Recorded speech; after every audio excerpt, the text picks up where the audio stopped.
Beleza, sentar, igreja. Graça e paz a todos. Um bom dia. Louvado seja o nosso Deus. Por mais este dia do Senhor em que nós nos reunimos para engrandecê-lo. Uma das grandes verdades que nós ouvimos constantemente de algumas pessoas, até mesmo cristãs, que elas seriam incapazes de perdoar uma traição. Geralmente, quando você conversa com casais, toleram todo e qualquer tipo de pecado, muitas vezes. E a traição é uma das coisas que eles abominam.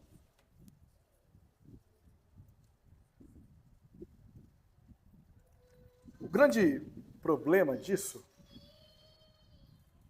é que eles reduzem o que é traição ao ato do adultério. Mas existem diversas formas de você trair alguém. Uma dessas formas, por exemplo, é a mentira. Quando você mente para o seu cônjuge, para o seu filho, para sua mãe, para o seu pai, isso é um ato de traição também. Você está traindo a confiança daquela pessoa. Ela confia que você seja verdadeiro com ela, não é verdade? É até redundante o que eu disse, mas não é verdade? Quando nós não cumprimos com as nossas obrigações como cristãos dentro da sociedade que envolve nossas famílias, o Estado e etc., nós também estamos, de alguma forma, traindo o nosso Deus, porque estamos nos tornando negligentes quanto à tua palavra.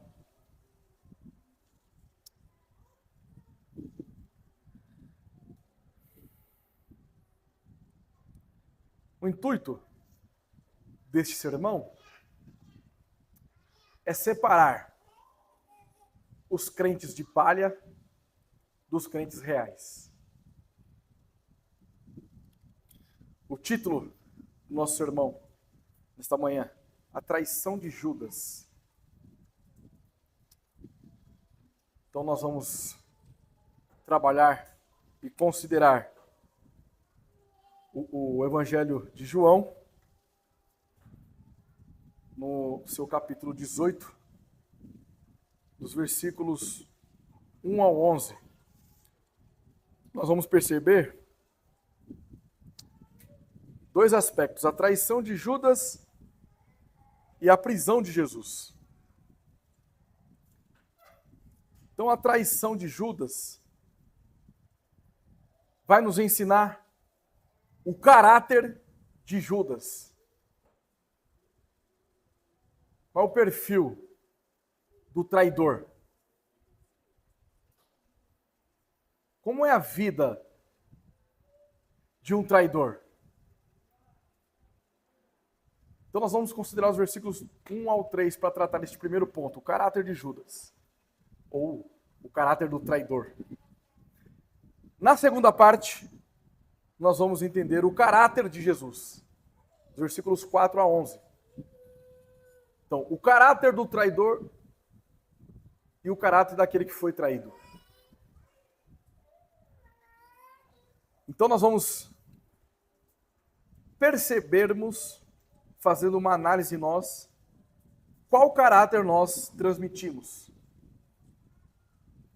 Será que nós estamos transmitindo um caráter de Judas ou transmitindo o caráter de Cristo? Palavra-chave para os nossos pequenos: traição. Esta é a palavra-chave.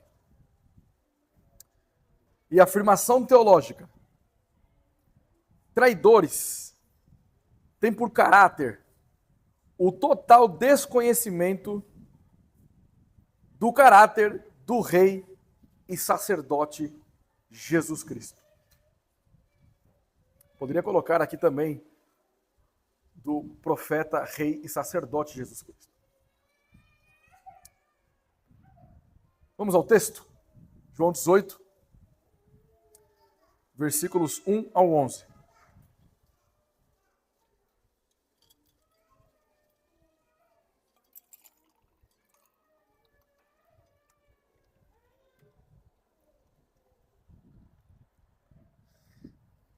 Tendo Jesus dito essas palavras, saiu juntamente com seus discípulos para o outro lado do ribeiro Cedron, onde havia um jardim. E aí entrou com eles. E Judas, o traidor, também conhecia aquele lugar, porque Jesus ali estivera muitas vezes com seus discípulos. Tendo, pois, Judas recebido a escolta e dos principais sacerdotes e dos fariseus, alguns guardas, chegou a este lugar com lanternas, tochas e armas. Sabendo, pois, Jesus todas as coisas que sobre ele haviam de vir, adiantou-se e perguntou-lhes: a quem buscais? Responderam-lhe: a Jesus, o Nazareno. Então Jesus lhes disse: sou eu. Ora, Judas, o traidor, estava também com eles. Quando, pois, Jesus lhes disse: sou eu, recuaram e caíram por terra. Jesus de novo lhes perguntou: a quem buscais? Responderam: a Jesus, o Nazareno. Então lhes disse Jesus: já vos declarei que sou eu. Se é a mim, pois que buscais, deixar ir estes, para se cumprir a palavra que dissera: não perdi nenhum dos que me destes. Então Simão Pedro puxou da espada que trazia e feriu o servo do sumo sacerdote, cortando-lhe a orelha direita, e o nome do servo era Malco. Mas Jesus disse a Pedro: mete a espada na bainha. Não beberei porventura o cálice que o Pai me deu? Até aqui e amém. Senhor amado, nosso Deus, neste momento a sua palavra foi lida e será exposta neste momento com a finalidade de chamar pecadores ao arrependimento. Por meio de Cristo, nós clamamos ao Senhor para que fale em nossos corações, não o que gostaríamos de ouvir, mas o que necessitamos, para que sejamos transformados e assim refletirmos a glória do Senhor na terra. Em nome de Jesus é que nós oramos. Amém. Então, o caráter de Judas é o que nós trabalharemos a partir de agora dos versículos 1 ao 3. Note que no versículo 1 ele diz: tendo dito estas palavras. Quais palavras?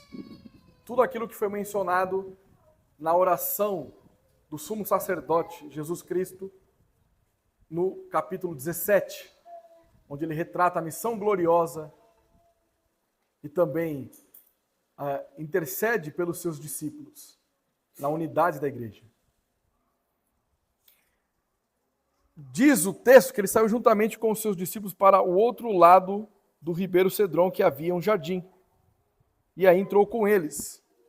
Este ribeiro de Cedron, ele só era cheio nas épocas de inverno. Então, como nesse período aqui não era um período chuvoso, é por isso que possibilitava o trajeto por este ribeiro. Vamos olhar rapidinho, lá em 2 Samuel, capítulo 15,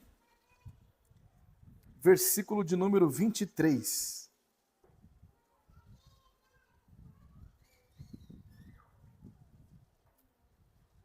Toda a terra chorava em alta voz, e todo o povo, e também o rei, passaram o ribeiro de Cedron, seguindo o caminho do deserto. Note que essa é uma das primeiras ocorrências em que aparece esse ribeiro, aqui em 2 Samuel. E o contexto ali, se os irmãos lembrarem, Davi estava sofrendo uma intensa perseguição pelo seu próprio filho Absalão. Então, para um rei estar fugindo, era um ato de humilhação e sofrimento. Nós devemos sempre recordarmos que Davi, na nossa teologia, ele é um tipo de Cristo. E curiosamente, no presente contexto que nós estamos trabalhando aqui em João, homens também estavam atrás de Jesus Cristo. Eles também estavam prestes a suportar um ato de humilhação e sofrimento. Versículo 2: E Judas, o traidor, também conhecia aquele lugar, porque Jesus ali estivera muitas vezes com seus discípulos. Vejam, Lucas, capítulo 22, versículo 39.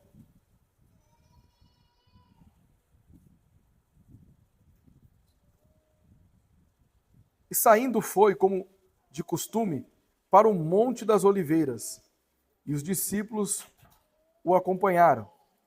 Então esse Monte das Oliveiras, o Getsêmani, ficava ao leste do ribeiro, certo?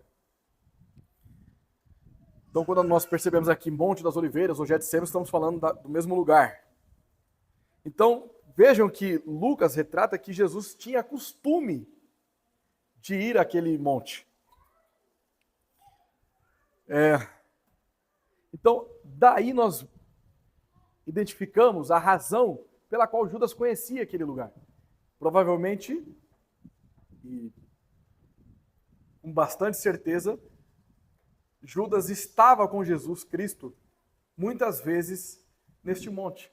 Então, ele tinha o conhecimento. Vamos se atentando a esses detalhes que eu estou construindo aqui para que nós venhamos trabalhar bem o texto.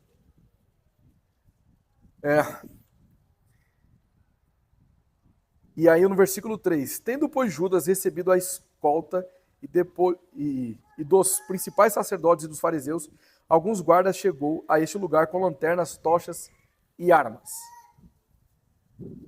Note que aqui o texto, ele omite a quantidade exata de pessoas que estavam nesse deslocamento até Jesus Cristo. O que acontece? O comum de um deslocamento como esse era que fosse aproximadamente 600 soldados.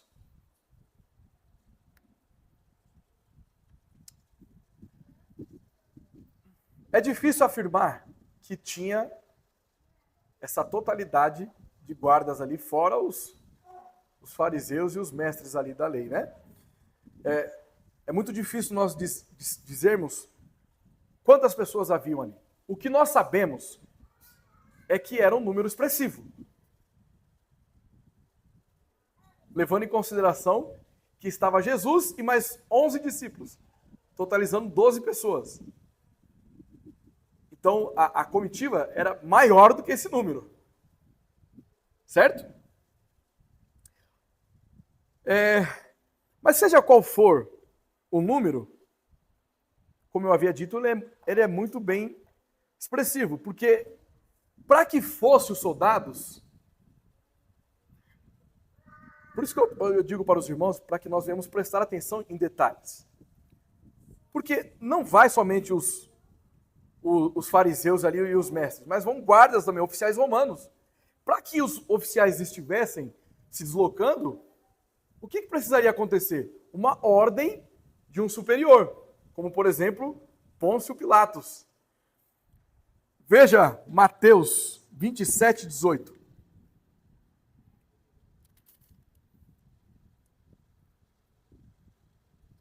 No momento em que Jesus está ali sendo disputado com Barrabás,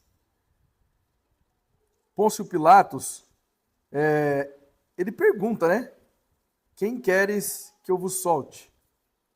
E aí no versículo 18, diz o seguinte, porque sabia que por inveja o tinham entregado.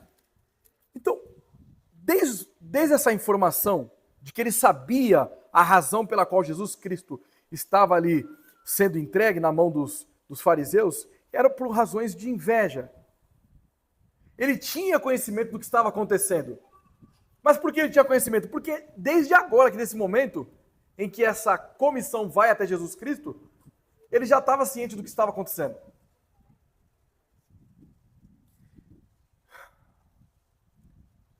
Agora, vamos perceber alguns contrastes aqui. O texto nos diz que eles vão com tochas e lanternas. Poderia ser traduzido também por lamparinas. É bem curioso, porque eles vão com tochas e lanternas em busca da luz do mundo. Eles vão também com espadas e armas, que poderiam ser traduzidos por porretes, para subjugar o príncipe da paz. Essa atitude que está ocorrendo neste momento mostra um total desconhecimento sobre a missão de Jesus Cristo. E a partir de agora, então, nós vamos entender o caráter de Judas. Vamos perceber aqui alguns detalhes. Primeiro, para que nós venhamos saber o caráter dele, precisamos identificar bem quem era Judas. Primeiro, ele era o único que não pertencia à Galileia. Ele era da Judeia. Ok? E ele gozava de uma posição muito importante. Porque ele era o tesoureiro do grupo de Jesus Cristo. Os 12 apóstolos de Jesus Cristo, né? Então, a traição de Judas ocorre por uma recompensa de 30 moedas de prata. É bem estranho nós chegarmos à conclusão de que foi por conta do dinheiro que ele traiu Jesus Cristo. Porque ele era tesoureiro. Cuidava ali das finanças. Ele sabia o que entrava e o que saía. E mais ainda, né? Tá do lado de um homem que tem lá 5 pães e 2 peixes e faz uma multidão se alimentar. Então, o sucesso é garantido. Então, alguns historiadores começam a conjecturar qual foi a razão pela qual Judas traiu Jesus Cristo. Primeiro, um deles, ou alguns deles, afirmam que poderia ser para enfatizar o poder de Jesus. Vou denunciar aqui Jesus, vai aquela grande comitiva lá e mais um milagre vai acontecer. Jesus vai mostrar o seu poder, talvez dizimando esses oficiais. Porque note, na Judéia, a maior concentração de judeus que estavam ali, estavam esperando o quê? Um Messias que triunfasse sobre Roma, que subjugasse Roma, que fosse um guerreiro.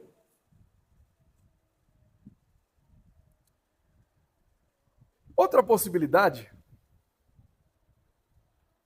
é que Judas acreditava que Jesus Cristo era um falso mestre.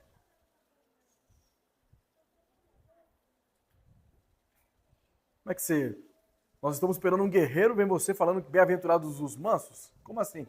Uma coisa está errada aí, né?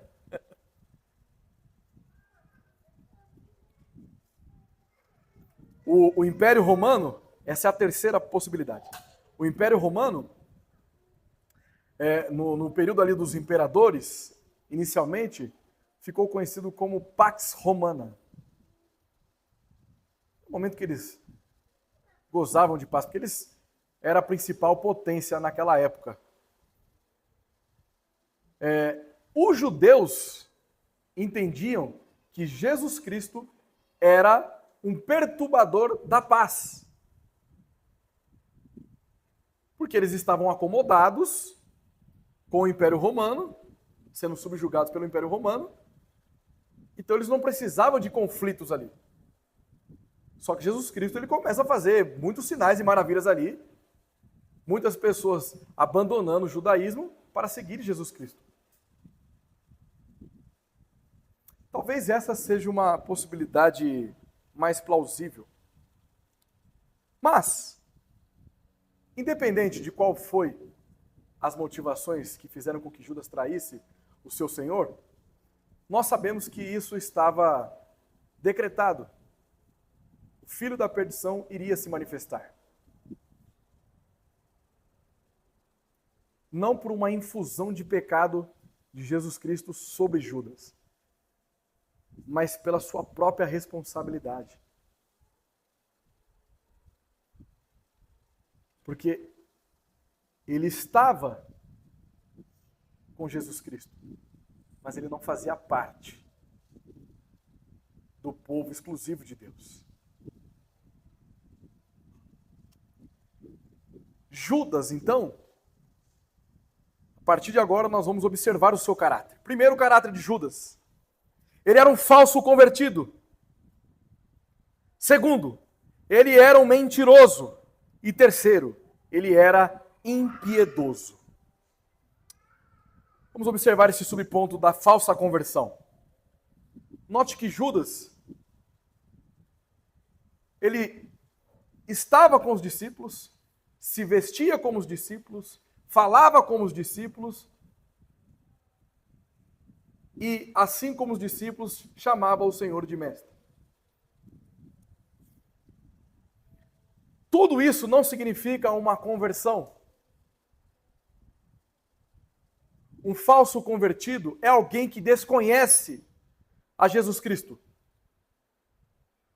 Um falso convertido, ele não sabe identificar o que é palavra de Deus.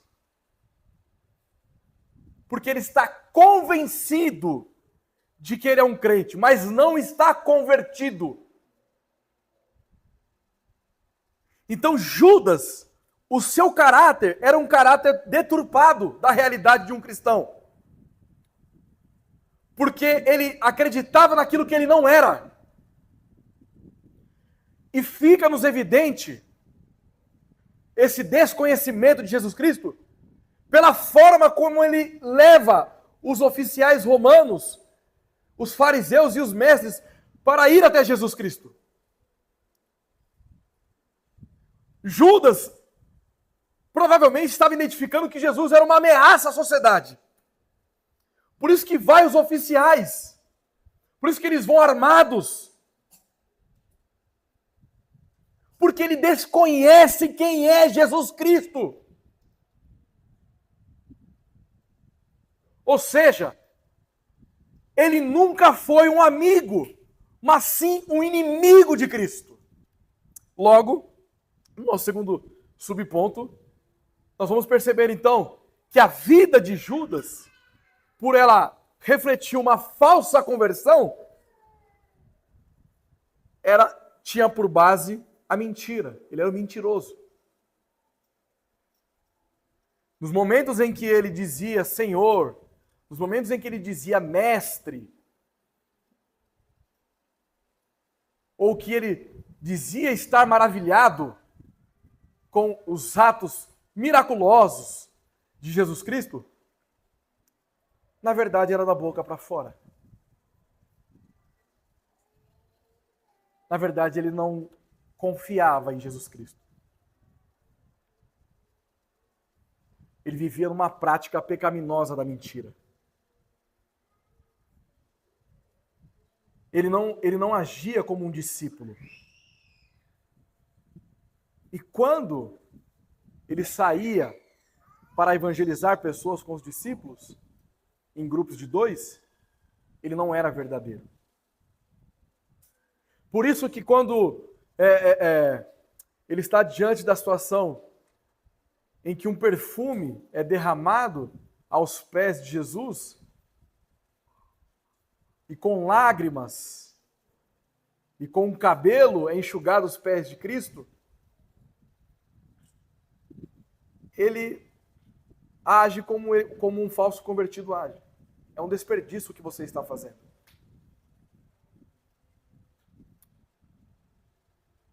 Ele age como um falso convertido mentiroso. E o preço desse perfume poderia servir para que nós vendêssemos e ajudasse aos pobres. Ele nunca pensou nos pobres. Ele era um mentiroso. Um mentiroso é alguém que, consequentemente, é um impiedoso. Por quê? Uma vez que eu tenho uma falsa profissão de fé, a ideia de amar a Deus sobre todas as coisas e ao próximo como a ti mesmo é inexistente para o mentiroso.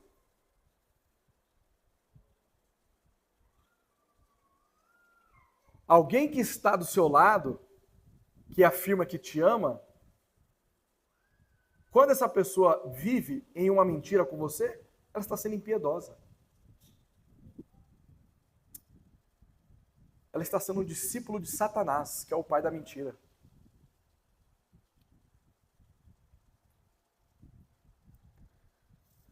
Como que nós fazemos aqui uma aplicação para nós? Nós devemos fazer uma autoanálise de quem somos. Então, se o perfil de um traidor é uma falsa conversão, quais são as evidências da nossa conversão? Como você pode olhar para si mesmo e dizer, eu de fato sou um convertido? Que tipo de fruto você tem dado? Qual é o seu comportamento no seu trabalho? Como você entende a verdade de submissão ao seu marido? Como você ama a sua esposa como Cristo amou a igreja? Como você honra seus pais?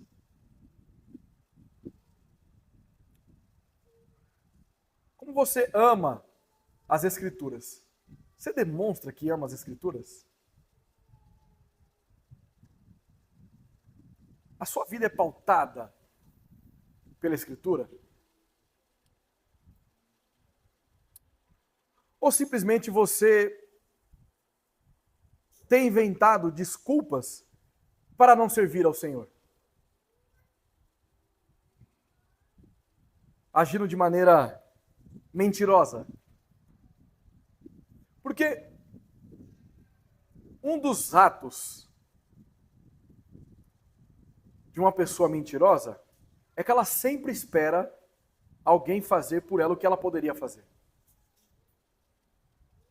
Então, um irmão está padecendo por uma necessidade, ou propriamente a igreja como um todo, ela precisa de recurso humano, né? O espaço que nós nos reunimos. Então, a cabeça do mentiroso funciona o seguinte, olha, eu só não vou fazer porque vai ter outra pessoa que vai fazer.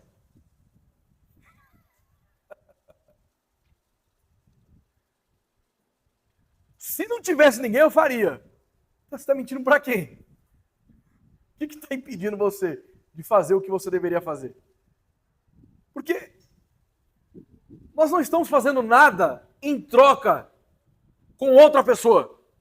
Nós estamos fazendo as coisas para a glória de Deus. Nós servimos a Jesus. Por isso nós amamos a Deus e amamos ao nosso próximo. A quem nós queremos enganar quando nós somos cristãos aqui na igreja, mas quando estamos lá fora, nós somos completamente diferentes de quem nós somos aqui dentro?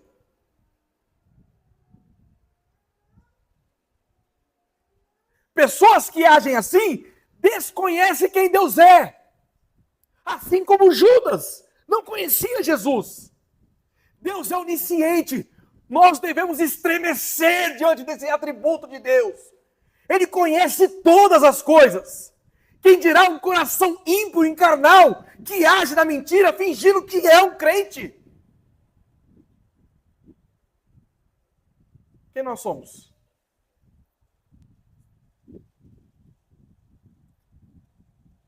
Então, nós precisamos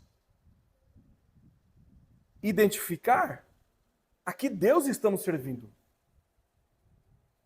Mas agora virou politeísmo? Existem vários deuses? Só existe um único Deus. O problema é que o nosso coração é uma fábrica de ídolos. Então nós, na tentativa de inventarmos desculpas, vamos construindo barreiras com os nossos ídolos. Muitas vezes, os ídolos, eles são o seu trabalho.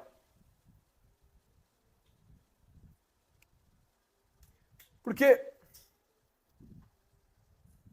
eu dou tudo para o meu trabalho, eu faço de tudo. Mas eu não tenho prazer em servir a Deus. Eu tenho prazer em trabalhar. E eu agradeço a Deus, por isso. Mas eu não tenho prazer e deleite nas coisas de Deus. O ídolo é a sua preguiça.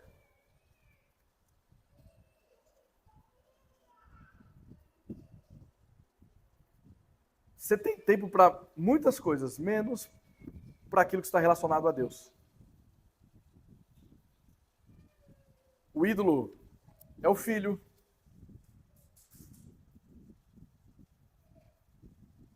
Ou os filhos pets.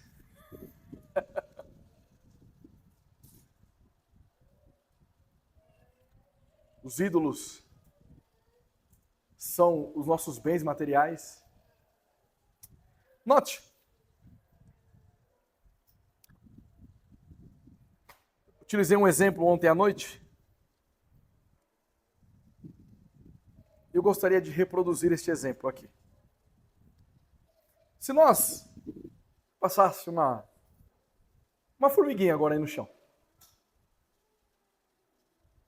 Você vai lá e com um dedo só já mata a formiguinha. Se nessa igreja, se no local que nós nos reunimos aqui, tivesse 1 bilhão de formigas, você já teria problema de apenas com o dedo ali matar as formigas. Ou seja, esse local ficaria inabitável. Coisas pequenas que, com uma proporção, se tornaram gigantes. Então, muitas vezes, os nossos ídolos começam assim. Nós dizemos que são coisas inofensíveis, coisas pequenas, detalhes, que vão se amontoando e se tornando uma grande barreira. E quando nós vamos perceber, nós estamos rivalizando contra Deus. Eu tenho que ver o que é prioridade para mim. Deus já não é mais a prioridade. Eu preciso identificar o que é prioridade. É o meu descanso, é o meu lazer. Aí tem aquela falsa piedade. Olha, é porque eu estou pensando na minha família. Faz muito bem pensar na família, desde que você não negligencie o Senhor. Então, pessoas que não enxergam evidências na sua conversão, que criam desculpas, vivendo numa prática mentirosa, essas pessoas, elas são impiedosas. E o caráter delas é de total desconhecimento do Rei, profeta e sacerdote Jesus Cristo. Nossa vida não deve ter tais evidências de falsa conversão. Nós não nos assemelhamos a Judas. Então, a partir de agora, deste momento, nós vamos perceber agora o contrário disso. Nós estávamos diante de um contexto em que estávamos demonstrando aqui o caráter do traidor, Judas. E sabe qual que é o pior? Que algumas características de Judas, só por meio da falsa conversão, do mentiroso, do impiedoso, nós percebemos que em alguns momentos nós agimos como Judas.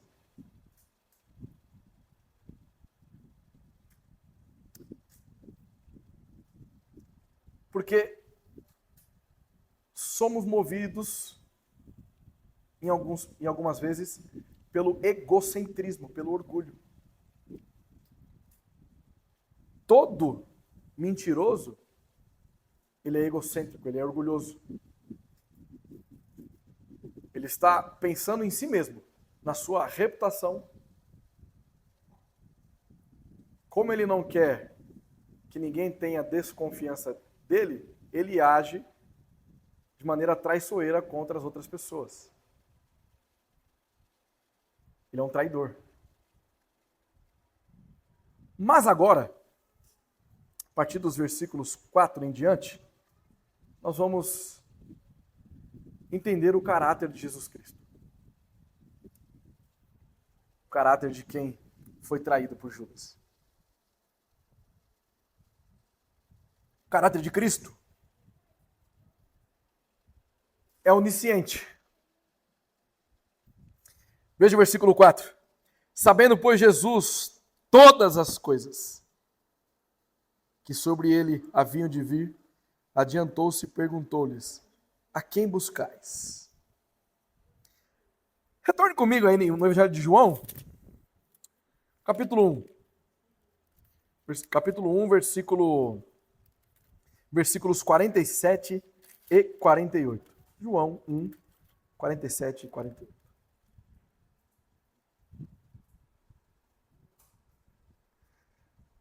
Perguntou-lhe Natanael: de onde me conheces? Respondeu-lhe Jesus: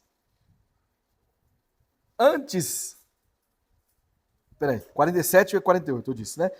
Jesus viu Natanael aproximar-se e disse a seu respeito: eis um verdadeiro israelita, e quem não há dolo. Agora sim.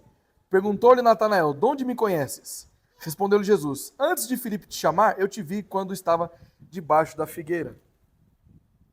Queridos, nada se oculta de Jesus Cristo. Por isso que na igreja de Jesus não pode haver pessoas com o caráter de Judas. Porque ele tem o conhecimento de todas as coisas. Então, ao nós olharmos para o caráter de Judas, precisamos fazer uma reflexão de quem nós somos. Para que nós venhamos diante de Deus, clamarmos por misericórdia, até que verdadeiramente venhamos nos arrependermos de nossos pecados.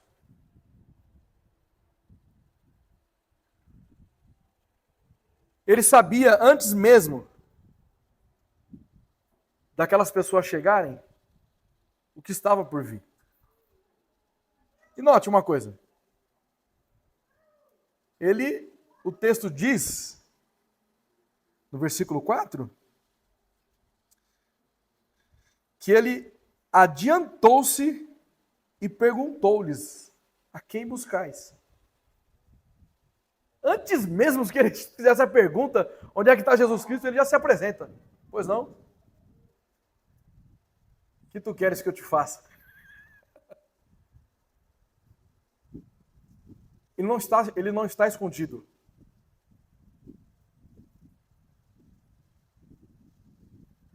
Jesus, em nenhum momento, ele pensou. Ele sabia o que estava por vir, mas ele não se esconde. Ele está diante de uma situação difícil. E detalhe, ele já sabia que Judas era o traidor, já sabia tudo que Judas iria fazer, mas ele está lá e se apresenta como Jesus. Porque ele é verdadeiro, ele é o contrário de um falso convertido que vive na mentira.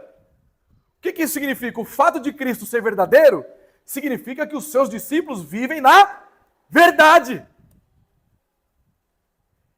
Então, esta aqui já é a primeira evidência de uma verdadeira conversão. Eles vivem na verdade. Eles não se escondem diante de um contexto em que a situação está...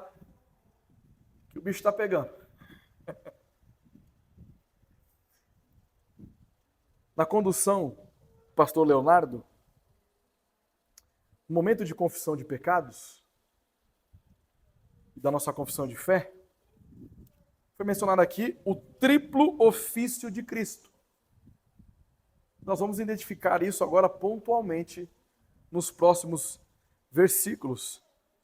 Nos versículos 5, 6 e do 7 ao 9. Vamos observar o seguinte. No versículo 5, o caráter de Cristo é um caráter profético. Porque, note uma coisa, responderam-lhe a Jesus, o Nazareno. Então Jesus lhes disse: sou eu. Ora, Judas o traidor estava também com eles. Note que a resposta da pergunta de Cristo está no plural. Responderam-lhe. Não é verdade? Porque parece que simultaneamente as pessoas responderam.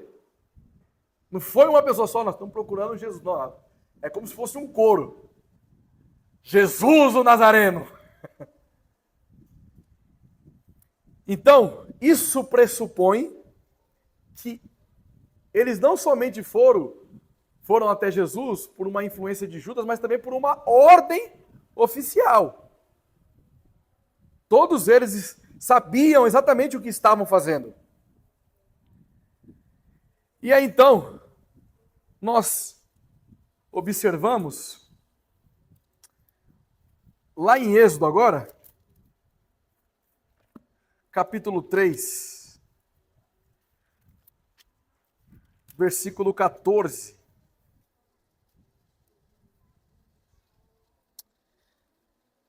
Disse Deus a Moisés: eu sou o que sou. Disse mais: assim dirás aos filhos de Israel: eu sou, me enviou a vós outros. Então, na resposta de Jesus Cristo, sou eu. Tem uma constatação de divindade aqui. Eu vou provar para vocês que tem essa constatação. Essa expressão, quando aparece isso, eu sou eu, Jesus está enfatizando a sua divindade. Ele está convicto do que ele está fazendo ali. Ele sabia de tudo. E ele está diante de diversos soldados, dos mestres, dos fariseus. E mesmo diante dessa circunstância, ele afirma: eu sou. Sou eu. Eu sou Jesus, o Nazareno.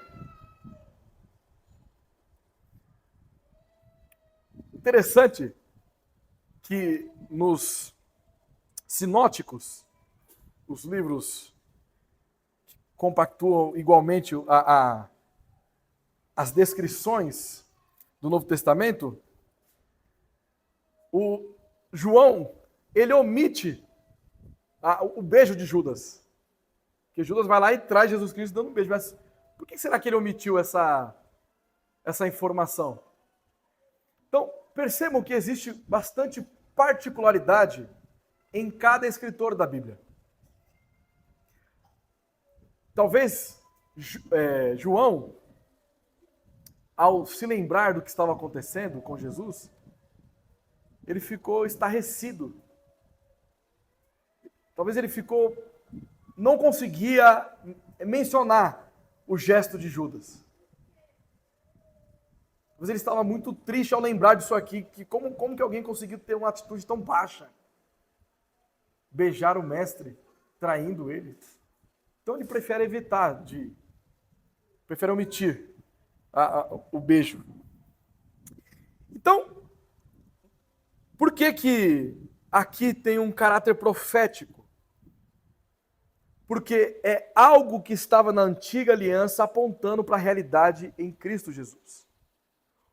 Um profeta tem por finalidade revelar a palavra de Deus, como ela sendo verdade. Jesus Cristo, ele é o profeta porque nele nós encontramos a verdade. Nem nos momentos de dificuldades ele sequer sucumbiu a tentar proferir mentiras. Ele sabia quem ele era. Ele estava convicto da sua missão. E ele revela a verdade. Sou eu. Uma constatação de divindade nessa expressão de Jesus. E o versículo 6, nós vamos ver que o caráter de Cristo também é majestoso, porque essa constatação de divindade tem fundamento a partir do momento em que os soldados, olha como eles reagem. Quando, pois, Jesus lhes disse, sou eu, nós lemos essas passagens assim e passamos despercebidos. Mas repare nisso, quando Jesus fala, sou eu, olha o que acontece com os soldados. Recuaram e caíram por terra. Isso é uma reação comum a uma revelação divina. Na hora que Jesus fala para eles, sou eu, com a constatação de divindade, eles não conseguem se aguentar de pé, eles caem do chão. Que voz é essa? Essa reação ressalta a autoridade messiânica de Jesus. E se tem a autoridade messiânica, nós retornamos ao nosso profeta amigo Isaías. Isaías, capítulo 11, versículo 4.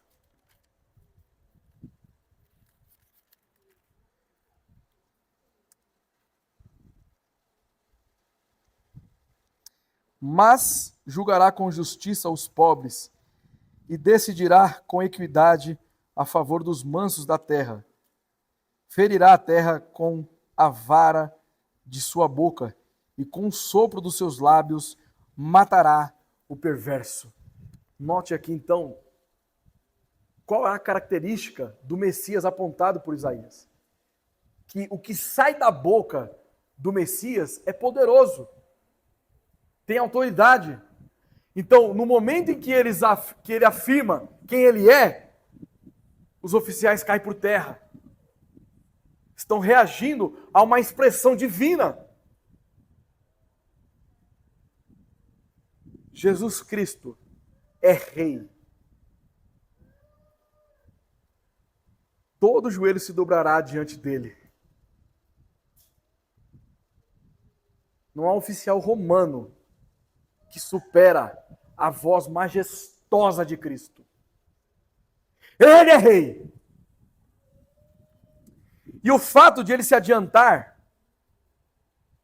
a demonstração de poder, a majestade de sua voz e o olhar dos seus olhos, tudo isso contribuiu para o que acabou de acontecer. É como se Cristo estivesse dizendo o seguinte: aqui está o Cristo Rei. Então eles caem por terra, tremendo diante da voz do Todo-Poderoso. E agora, o terceiro ofício de Cristo. Ele tem um caráter de sacerdócio. Por quê? Porque ele intercede pelos seus. Vejam dos versículos 7 a 9. Vamos entender. Jesus, de novo, lhes perguntou: a quem buscais? Responderam: a Jesus o Nazareno. Então lhes disse Jesus: já vos declarei que sou eu. Se é a mim, pois que buscais deixar ir estes, para se cumprir a palavra que dissera: não perdi nenhum dos que me deste. Por que Jesus ele enfatiza a ideia de prender a ele e não os discípulos? Porque prender o líder naquela época significava cessar o movimento. Então, quando aparecia alguém lá, perturbador da paz, ia lá, prendia o líder para mostrar que ele não tinha poder, então os seus seguidores baixavam a bola. Então, essa era a visão que eles tinham na época. E aqui nós estamos percebendo, na verdade, que o sumo sacerdote, ele é compassivo. Ele é amoroso. E ele provê cuidados para os seus. Porque o versículo 9 diz o seguinte: para se cumprir a palavra que dissera: não perdi nenhum dos que me destes. Cara, de onde que ele está tirando essa expressão aqui? Do mesmo João, só que capítulo 17, no versículo 12. Vamos olhar rapidinho. Quando eu estava com eles, guardava-os no teu nome, que me deste, e protegi-os. E nenhum deles se perdeu, exceto o filho da perdição, para que se cumprisse a Escritura. A ideia aqui não parece de uma guarda espiritual? Por que Jesus está utilizando, então, de um contexto físico, né? Bom, ele poderia preservar e guardar os seus mesmo diante da prisão, né? E aí eu fiquei pensando, por que ele disse essa frase. Aí eu recorri a João Calvino. Ele diz o seguinte: se os discípulos, nesse momento, fossem presos pelos soldados e guardas do templo, isso teria sido um teste severo demais para a fé deles. Eles não estavam prontos para prova extrema, ou seja, essa tortura. Jesus sabia disso. Por isso, toma providências para que não sejam presos. Então, note que o que Calvino está mostrando é que eles ainda não estavam fortalecidos. Lembra que Jesus havia dito no capítulo 16?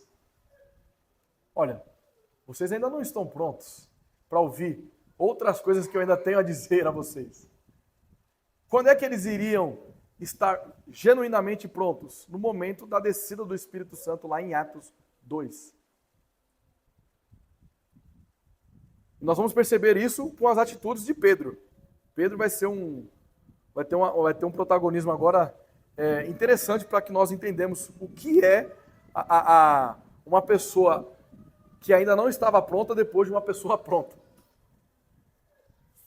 Então, queridos, nós percebemos que Cristo ele intercede pela sua igreja, assim como o sumo sacerdote intercedia pelo seu povo.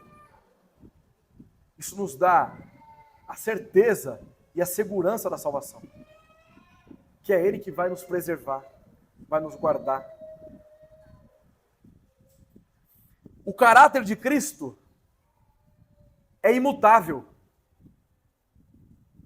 Note que o caráter de Judas era um caráter totalmente mutável.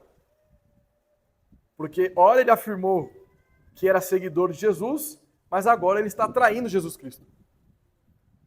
O caráter de Cristo é imutável. Vejam os versículos 10 e 11. Então, Simão Pedro puxou da espada que trazia e feriu o servo do sumo sacerdote, cortando-lhe a orelha direita. E o nome do servo era Malco. Mas Jesus disse a Pedro: mete a espada na bainha. Não beberei porventura o cálice que o Pai me deu? Olha o Pedrão aí de novo, ó. Eu gosto muito de Pedro porque eu acho que eu faria o mesmo, meu irmão. Porque, e olha, acho que na verdade todos nós aqui fariam o mesmo. Vamos entender o contexto aqui. Por que ele pegou lá a espada e cortou a orelha do Malco? Porque, meu irmão, veja só, encorajado pelo contexto que presenciou, novamente, o que está em vigor aqui é a gabolice de Pedro. Meu irmão, vem aquele exército lá para prender Jesus Cristo. E ele está olhando lá para Jesus e fala: olha, se ele ficar escondido, eu não vou sair daqui também não, hein? Vou ficar aqui também. Mas aí ele vê Jesus peitando todo mundo lá, meu irmão. Fala: rapaz, e o homem ainda está reivindicando divindade para si mesmo? Não, meu irmão, vou pegar esses caras agora. Vem aqui, seus miseráveis, já deu. Já cortou a orelha do Malco, já. Cheio de... Não, pode deixar comigo. Deixa comigo que eu estou junto com o senhor. Utilizando o quê? Da sua gabolice. Se gabando. Estava ali convicto de que o Senhor ia preservar ali, ó. Já que vai guardar nós mesmos, então vamos lá matar todo mundo aqui agora. É interessante. É interessante, eu faria o mesmo, viu, meus irmãos? Já que eu estou com o mestre, meu irmão, pode vir até o inferno agora, que eu vou peitar todo mundo. Agora, note os detalhes específicos de João também. Porque ele trata de citar até mesmo o nome Malco. Porque mostra com detalhes o conhecimento do autor do livro, com respeito às personagens que ele está sendo descrita aqui. Mas Jesus chega lá para Pedro e fala: ah, mas servo, guarda a espada aí, meu irmão. Não é por aí, não é por aí não. Segura aí, André. Por que Jesus disse a Pedro: mete a espada na bainha? Não beberei porventura o cálice que o Pai me deu? Cristo, ele deveria beber o cálice da ira de Deus.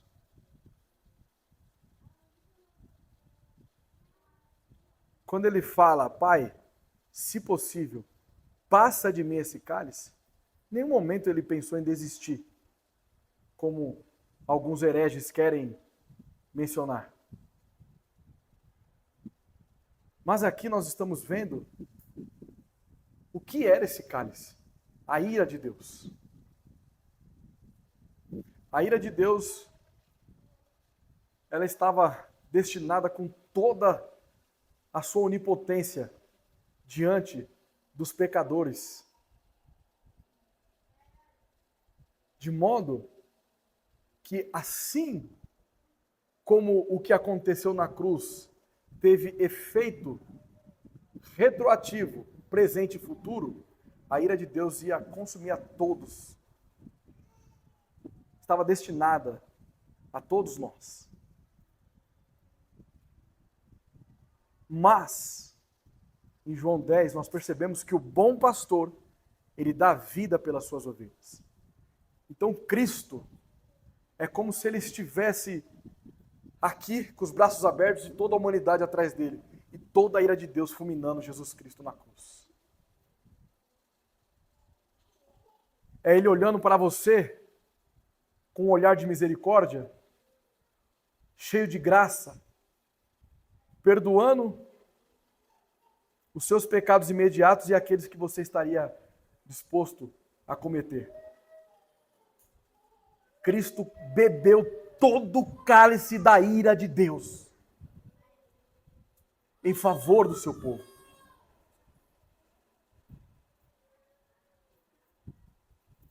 E ele sabia disso.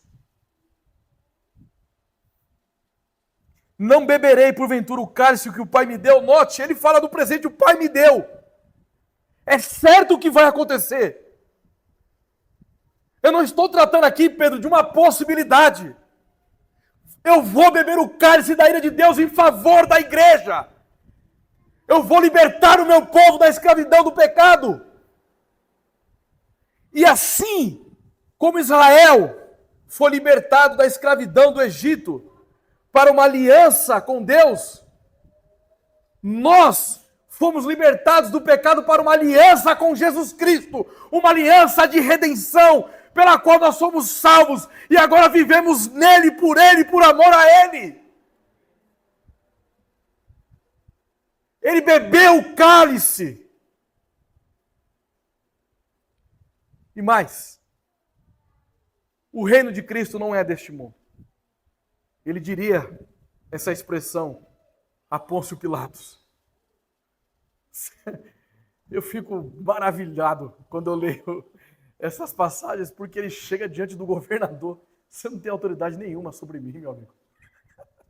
Você imagina você chegando lá no STF, você não tem autoridade nenhuma para mim. Então, uma vez que o reino dele não é deste mundo, ele não precisava daquela ação desnecessária de Pedro. Não precisava da gabolice de Pedro. Não, Pedro, quer cortar a orelha do homem aí, meu Deus? Pelo amor de Deus, né? Se eu quisesse, eu mandaria uma legião de anjos aqui agora, fulminava com todo mundo aqui, meu irmão. É como você fala, você não sabe quem eu sou não, Pedro? Calma, filhão. Segura aí as pontas. E aqui, agora essa afirmação dele, mete a espada na bainha, não beberei o cálice que o Pai me deu, é como ele estivesse revelando o caráter covarde daqueles que vieram com espada e porretes. Porque todo aquele que mata pela espada, morre pela espada.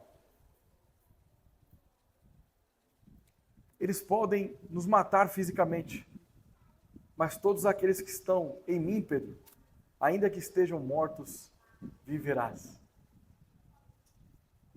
É impossível um crente morrer. Eles podem pegar essa carcaça velha aqui, acima do peso. Pode pegar lá o nosso nervo ciático lá, que estiver doendo, meu irmão. Pode levar embora.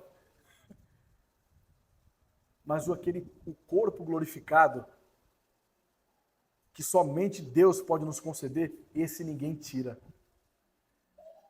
Porque nós estamos nele.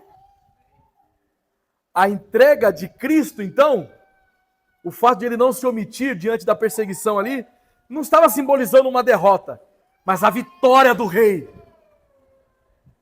Eu vou passar, Pedro, eu vou beber o cálice, e nós vamos triunfar agora sobre todo aquele que é inimigo da cruz de Cristo.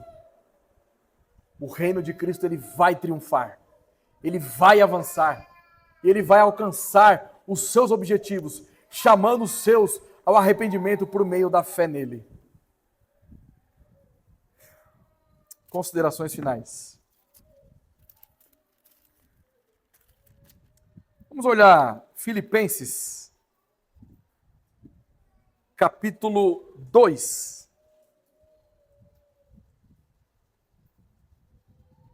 Versículos 12 e 13. Diz o seguinte: assim, pois, amados meus, como sempre obedecestes, não só na minha presença, porém muito mais agora na minha ausência, desenvolvei a vossa salvação com temor e tremor, porque Deus é quem efetua em vós tanto o querer como o realizar segundo a sua boa vontade. Perceba uma coisa. É Deus quem efetua o querer como o realizar na vida de todos aqueles que nasceram de novo.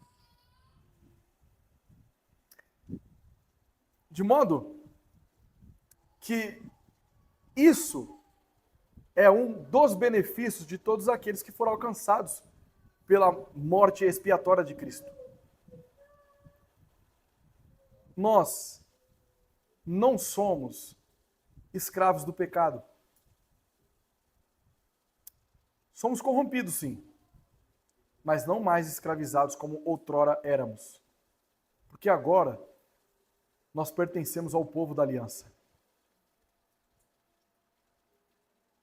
Então, uma vez que nós estamos pactuados com este Deus, por meio de Cristo, a nossa vida não é uma vida de mentiras. Não é uma vida egocêntrica. Porque nós não somos falsos convertidos. Então nós precisamos refletirmos constantemente o que nós temos feito ou sendo diante da sociedade. Mais ainda, diante de Deus.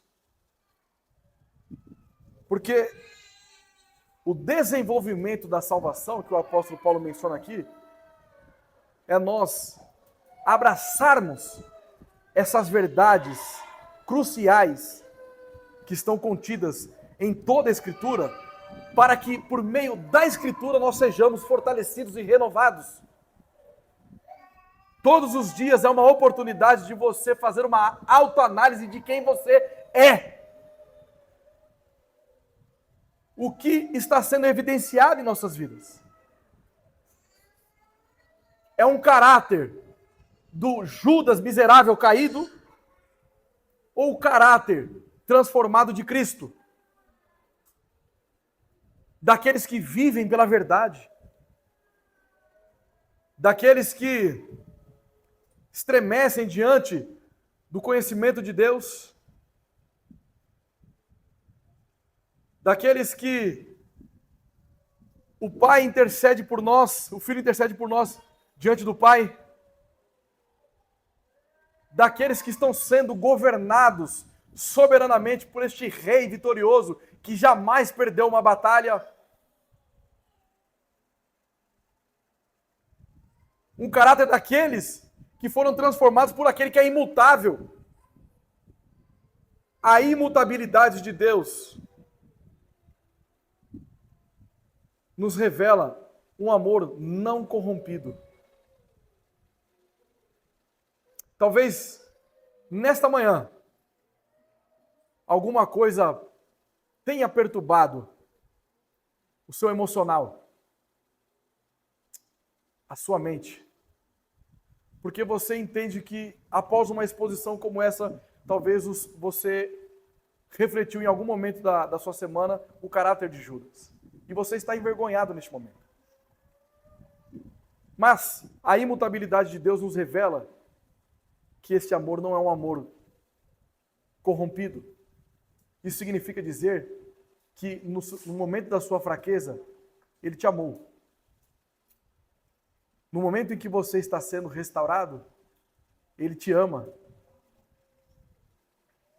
E no momento que você está sendo transformado para a eternidade, Ele te amará para sempre.